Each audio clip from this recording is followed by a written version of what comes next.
Les deux camps adverses étaient en train de se battre lorsque jaillit du ciel un éclair. C'était Thor, le dieu du tonnerre, qui les avait rejoints. À la grande surprise de tout le monde, Thor attaqua le camp de Captain America de sang-froid. Ils essayèrent de fuir, mais Thor les en empêcha en les frappant de plein fouet.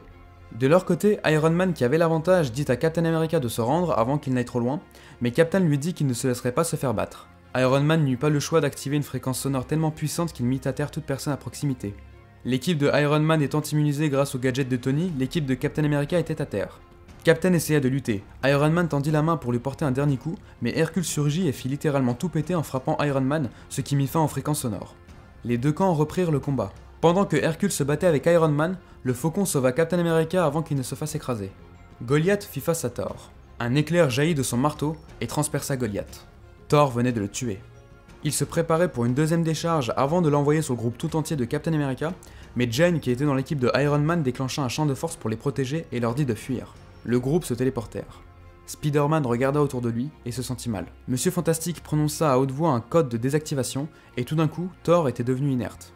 En réalité, ce n'était pas Thor, mais un clone de lui que Hank Pym et Tony Stark avaient créé avec l'aide de Reed Richards grâce à une mèche de cheveux que Tony avait prélevée à Thor lors de la première réunion des Vengeurs. Après avoir acquis cette masse d'informations, Spider-Man se demanda s'il n'avait pas choisi le mauvais camp.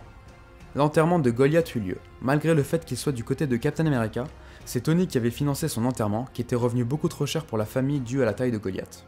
Jane, alias la femme invisible, avait écrit une lettre à son mari Monsieur Fantastique en lui expliquant qu'elle avait honte de soutenir un tel projet, c'est pourquoi elle et son frère La Torche, qui venait de sortir de l'hôpital, iront rejoindre le camp de Captain America. Elle conclut en lui disant qu'elle comptait sur lui et sur son génie pour résoudre ce problème, avant qu'il n'y ait un massacre, que leur famille soit de nouveau réunie. D'ailleurs, elle n'était pas la seule à rejoindre le camp d'en face. Un bon nombre de super-héros avaient abandonné Iron Man pour Captain America, c'est pourquoi, pour renforcer leur équipe, ils libérèrent des super-vilains, provisoirement, pour qu'ils puissent leur prêter main forte.